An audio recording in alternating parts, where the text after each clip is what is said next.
What is unconditional love? Have you ever thought about it? It's being loved just for existing, without having to do anything for someone else.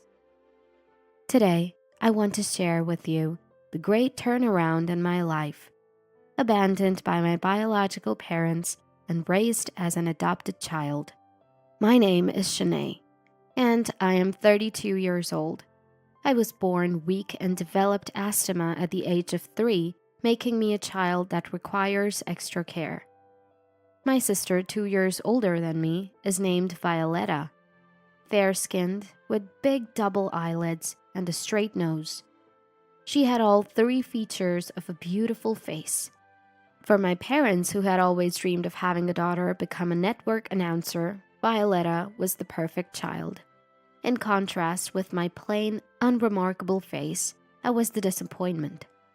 Even as a child, I was aware of the difference in how our parents treated us. Because of my asthma attacks, I was only able to attend preschool in my final year. I envied Violetta, who was dressed in cute clothes and had her hair done by Mom every morning. While Violetta was at preschool, I played alone with dolls and drew pictures. Although Mom, a housewife, was always at home, I don't remember her ever playing with me. Maybe Violetta pitied me because of this. Shanae, if you find this leaf, your cough will go away, and you'll get better. Yes, Shanae, now you're a princess too, she said, gifting me a 4-leaf clover and a daisy chain crown. Believing Violetta's words, I sometimes sneaked out to the vacant lot nearby to find for 4-leaf clovers. One day, a big truck arrived and a piano was delivered to Violetta's room.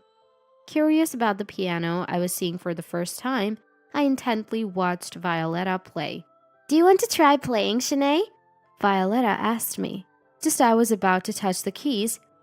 Hey, don't disturb Violetta! The piano is for her! I was scolded. Mom's face at that moment was scarier than the red ogre mask worn during the bean throwing festival.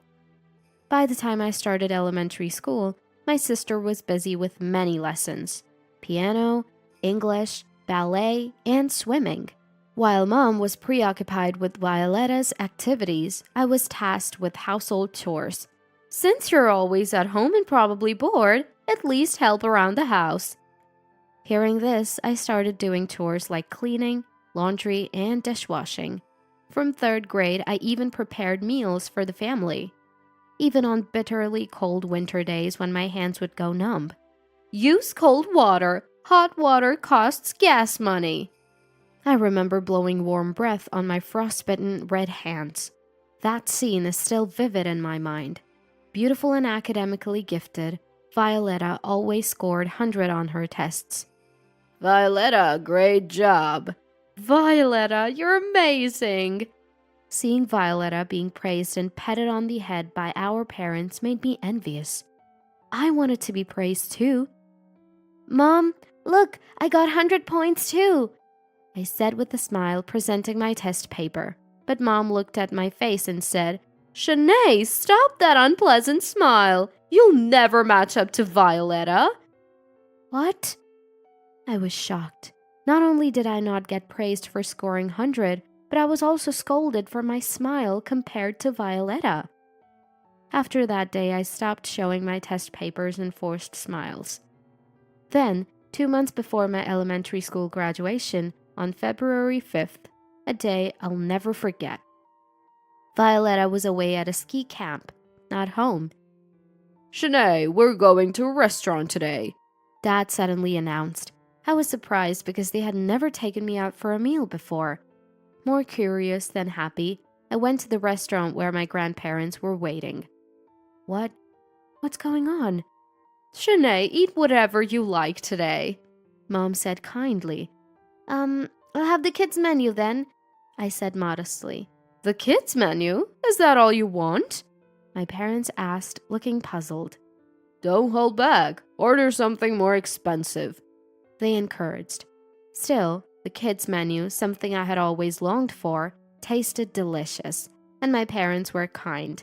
It was a long-awaited scene for me.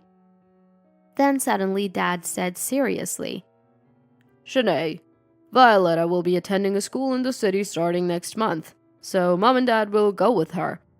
What? I was speechless by the sudden news.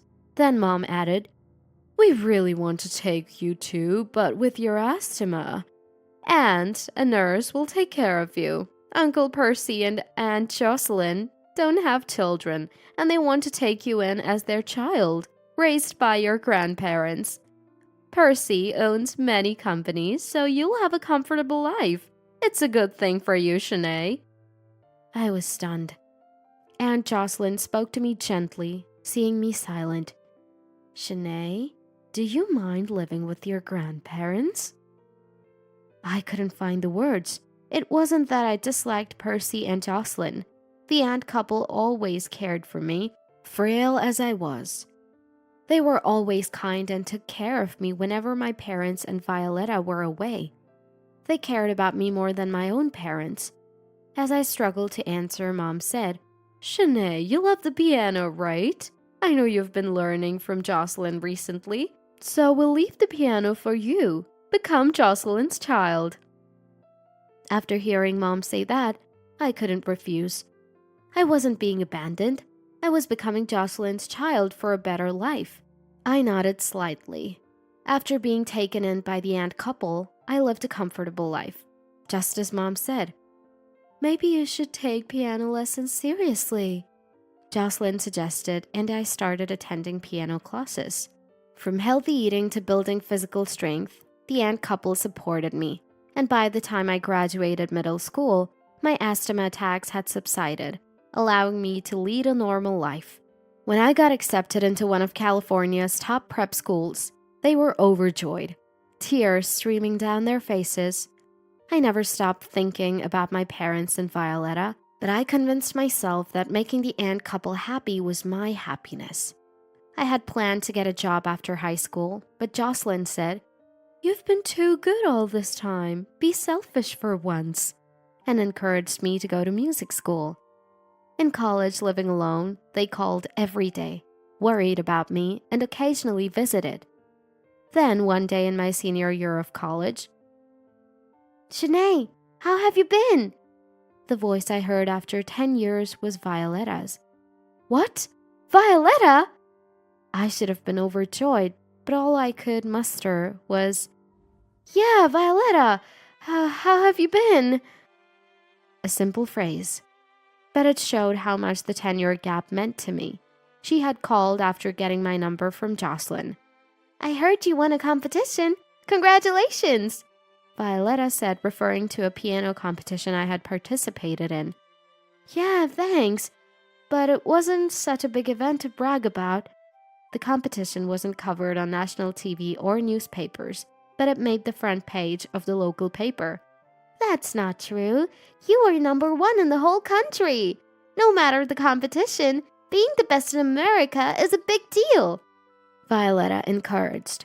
I remembered the time she was the only one in the family who praised me when I scored 100 on a test. Lost in these thoughts, Violetta suddenly lowered her voice. "Shanae, do you hate me?" I was taken aback by the unexpected question. "What?" Confused, I didn't immediately respond. "No, not at all. I was lonely. You didn't contact me for 10 years, but I was taken care of by Jocelyn to properly treat my illness. I never harbored any resentment." "What?" Now Violetta was surprised. She was shocked to learn that I had been given up for adoption, believing that I had gone to live with the aunt couple to treat my illness. Then she told me the truth. I was indeed an abandoned child. I had convinced myself I was with the aunt couple to be cured and to be happy. What was the past 10 years then? I was speechless at Violetta's revelation. "Shanae, I'm sorry. I really am. I thought you knew everything. Dad and Mom said they had told you the truth." "No, Violetta, it's not your fault. Those two are the bad ones." My vague feelings towards my parents solidified into clear hatred. "Those two are struggling now, so they might contact you. Be careful." "Yeah, thanks." A month later, I was visiting the aunt couple's home. Bing bong. The doorbell rang. Shanae, you have a visitor, Jocelyn called. In the living room with Jocelyn, I saw them, my parents, after 10 years. They were surprised by my changed appearance. Is that really Shanae? The plain-faced one? They stared as if trying to see through me. You, the listeners, might have had this experience. A student who was unremarkable in middle school becomes strikingly beautiful as an adult. Yes, I might fit that pattern. Not stunningly beautiful, but I had the potential to become beautiful. How have you been? Mom asked. You two are neither guests nor anything else to me. Never come back again. Without saying that, I responded with a smile. Yes, is Violetta doing well? Ah, Violetta. After all the money we put into her lessons, she couldn't keep up at her city school. Ended up graduating from a third-rate university and now works at some unknown company. Living alone now. Who knows how she's doing? Such a nasty tone. By the way, what are you two doing? Where do you live? I deliberately changed the subject. Well, got tired of the city life. Thinking of starting a business here for now. Planning to live in an apartment around here. That seemed quite far from the truth.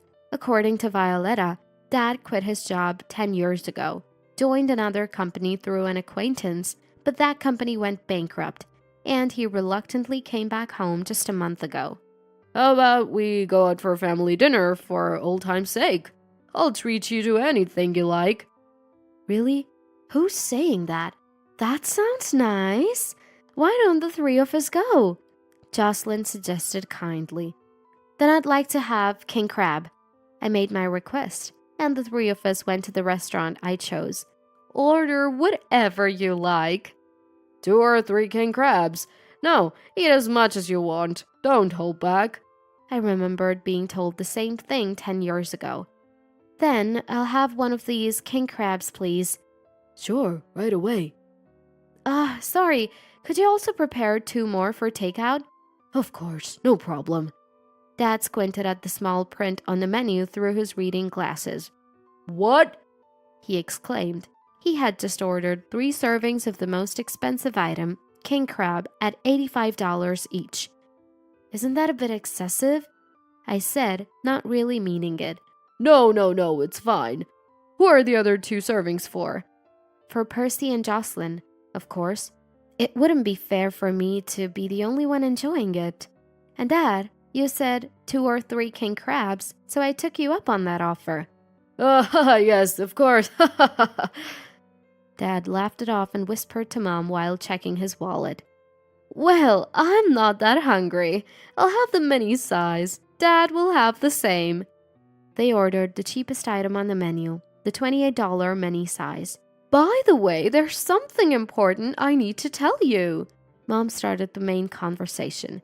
You won first place in the competition, and with your looks, you must be getting offers from everywhere. Do you have a sponsor yet? Just like Violetta said. Well, if you need a manager, Mom can do it. We've been apart for 10 years. We can live together again, like before. How can she say that? I smoothly sidestepped Mom. Thank you for the meal today. It's not much of a thank you, but are you free next Tuesday evening? I'd like you to hear my piano performance. Of course, I wouldn't miss it. Then meet here at this restaurant at 5 in the evening. I handed them the restaurant's business card, and on the promised day, Oh, you're here too? My parents were surprised when they entered the restaurant because the Ann couple was also there. Today we're celebrating a special anniversary, so I've booked the place and invited Percy and Jocelyn too. Exactly 10 years ago, on February 5th, the place where I was invited by my parents to eat from the kids' menu. Unfortunately, the old restaurant had closed, and now it's a chic French restaurant owned by Percy's acquaintance. Anniversary? Doesn't seem like a birthday. That's right. They seemed puzzled, apparently having completely forgotten about what happened 10 years ago. Don't you remember? Eating together with this group 10 years ago, You told me to become a child of the grandparents and find happiness. Oh, that's right. I've been so forgetful lately. I completely forgot. Forgetful? So, it was such a trivial event that it could be dismissed with simple words? I wonder if we could listen to the piano performance before dinner since we have some time. I said this and sat down at the piano. I played several classic pieces that everyone would recognize. Dad, Mom, I'm going to play this next piece especially for you, so please listen carefully. Then I played the piano, and my parents dramatically cried as they listened. Shanae, thank you. It was a beautiful piece. Yes, it was really good. They said this, pretending to be moved. Excuse me? Could we start preparing for dinner? I called out to the shop staff. Dad, I wonder what kind of dishes they will serve. Well, it's a fancy place, so I'm looking forward to it. They quickly wiped away their exaggerated fake tears. At that moment, the long-awaited couple, a man and a woman, arrived. Ah, there's Violetta. I waved towards the entrance. At my call, my parents turned around and... Why is Violetta here? And with the man? They were utterly surprised. It's to celebrate my sister's wedding and to welcome the new family member. I declared it like a fanfare. Violetta got married? My parents looked utterly clueless. It was news to them. Violetta had called me after 10 years partly to share this news. Seeing my parents still confused and struggling to understand the situation, I told them with a smile. Then, you two should leave now. What? My parents were shocked. Do you know the meaning of the song I just played? It was a song about the decision to part ways. Don't you get it? It means today is our farewell. I explained with heavy irony. What? How dare you talk to your parents like that? That's enough of your jokes, my parents angrily retorted. The ones joking around are you two, Violetta sharply retorted. Have you forgotten what you did 10 years ago? Saying it was a waste to spend money on a sick daughter, pushing her care onto Jocelyn, and making her buy a $2,000 used piano for $10,000. Ridiculous. Offering to manage me because I won a contest? Parents like you are called toxic parents. Now leave! Violetta was as cool as a detective cornering a criminal in a 2-hour suspense drama. Then Jocelyn, who had been quiet, spoke up. What these kids are saying is true. I'll say it too, since it's come to this. Open your ears and listen well. I've always hated you. Arrogant and insensitive. Treating your daughter like your property. So from now on, don't involve yourself with us or Violetta. It was the first time I saw the always smiling and gentle Jocelyn so angry. Percy followed up. You two don't even have 1% of the right to call yourself parents, so please, leave this place now. It was the first time Percy and Jocelyn referred to their relationship with me as parents and child, and it deeply touched my heart. The two, now cornered with no escape. What will they do? The first to surrender was Dad.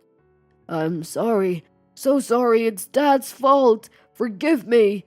I wondered if Mom would apologize too, but instead, it's embarrassing for a grown man to apologize deeply. That's why you're such a failure, you stupid husband. She berated her own husband terribly. What? A failure? Stupid husband? It's all your fault for bringing down my luck.